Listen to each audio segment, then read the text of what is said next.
I'm having conversation now on international trade, on what's going on in Brazil, what's going on in Europe, what's going on in America that we didn't have 5 years ago.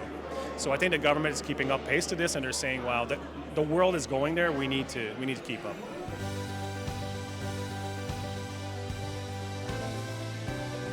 Hey folks, Flo here at Scaling Up 2024. I'm here with Bob Larocque from the Canadian Fuels Association, a familiar face.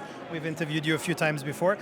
What is the place of clean fuels in the energy mix overall, whether it's in Canada or elsewhere? Given I feel like the emphasis, at least in the media, is always on renewables. We don't hear as much about clean fuels. Yeah, so clean fuels has been evolving on an exponential rate since in the last 4 or 5 years. There's global policies, either it started all in California and British Columbia, and now we have the clean fuel regulations in Canada. We saw some advancements also in Europe. So liquid renewable fuels, if you wish, is growing at an exponential rate, and we should see continued growth for at least for the next 5 to 10 years. Okay, what is a renewable fuel, by the way? You sort of hesitate on that word. Well, it's because in our world anyways, do we use liquid or not? So for me, renewable fuel is not necessarily wind or solar. Mm-hmm. For us, it's ethanol. It's renewable diesel. Yeah, I imagine liquid. Liquid, sustainable aviation. But hydrogen's another one, and that's not necessarily a liquid, right? Yeah. So in our world of renewable fuel, it's either gaseous or liquid. Okay, very clear. And how competitive is Canada then in that space? Well, Canada's, I'll be honest, we had some interesting growth, but what's changed has been the United States. So with the Inflation Reduction Act that came out 2 years ago, we've seen a significant increase in production in the United States. And then as this clean fuel regulation stringency increases, we've seen in the last 6 months a significant imports of U.S. renewable fuels to Canada. Okay. So it's becoming more of a Canada-U.S. Market than traditionally being a domestic Canadian market for renewable fuels. So what's happening in the U.S., is that good news for Canada? Because it sounds like we're importing more, but we'd also want to export, no?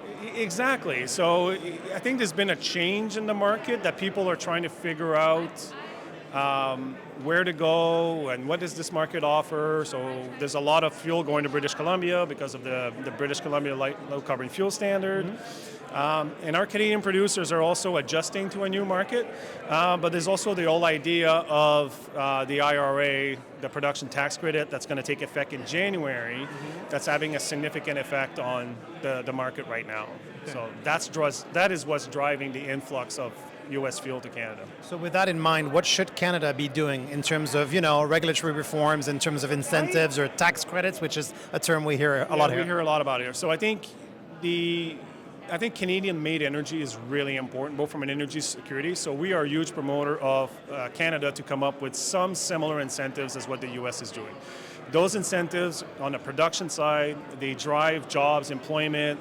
We will use Canadian canola, for example, and then we will make those products here, and then we will use them here. So it's all about working on a Canadian solution to this issue of trade between Canada and U.S.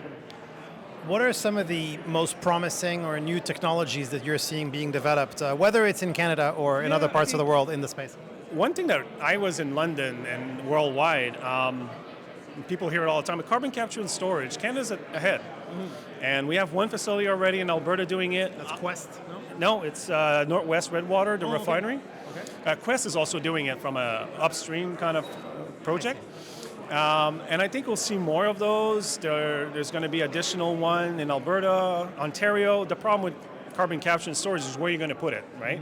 But Ontario is just coming out with their framework. So in the next 5 years, I think carbon capture, Canada is going to continue to lead the world. And then the next one will be sustainable aviation fuel. So that has been produced worldwide so far, small amounts. But we're seeing some use in Canada. There's been some imports, and what I'm looking for is production in Canada of sustainable aviation fuel. And you mentioned hydrogen at the beginning of this conversation as one of the fuels. I mean, that seems to be quite promising. And speaking about Alberta, I think they've seen quite some development in that space. Exactly. And people don't know this, but our refineries are the biggest producer of hydrogen in Canada by far. Okay. But it is produced using natural gas. So what we're looking for is low carbon hydrogen. So either through carbon capture and storage that I just talked about, or through some agreements for I don't like colors, but green hydrogen. Mm-hmm. So I think hydrogen plays a role to reduce our carbon intensity of the fuels we produce. And that's where we're focusing right now versus putting hydrogen in vehicles or other sectors. I think that's a bit longer term play. Okay.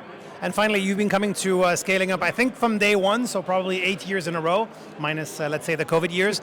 How have you seen the message evolve here? And is anything new this year that you haven't heard before?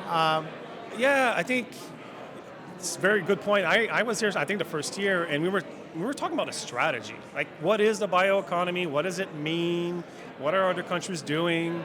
And I think over the years and now, we're actually talking about implementing. We still don't have a strategy, okay, but I see a lot more of technologies, products, policies like the clean fuel regulations in place. Okay. 9 years ago, we didn't have that. We were just talking about it. Now we're doing it. And with more government here this year probably than ever, I believe year after year, we're seeing more and more participation by various departments. Are you hopeful that we will have a bioeconomy strategy soon? I am hopeful that there will be something like a low carbon strategy, a bioeconomy.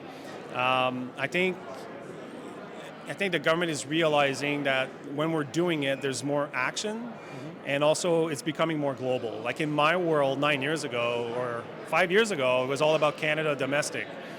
I'm having conversation now on international trade, on what's going on in Brazil, what's going on in Europe, what's going on in America that we didn't have 5 years ago. So I think the government is keeping up pace to this, and they're saying, wow, the world is going there, we need to keep up. Thank you for your time, Bob. Thank you so much. Always a pleasure. Thank you. Thank you. Ouais, au plaisir.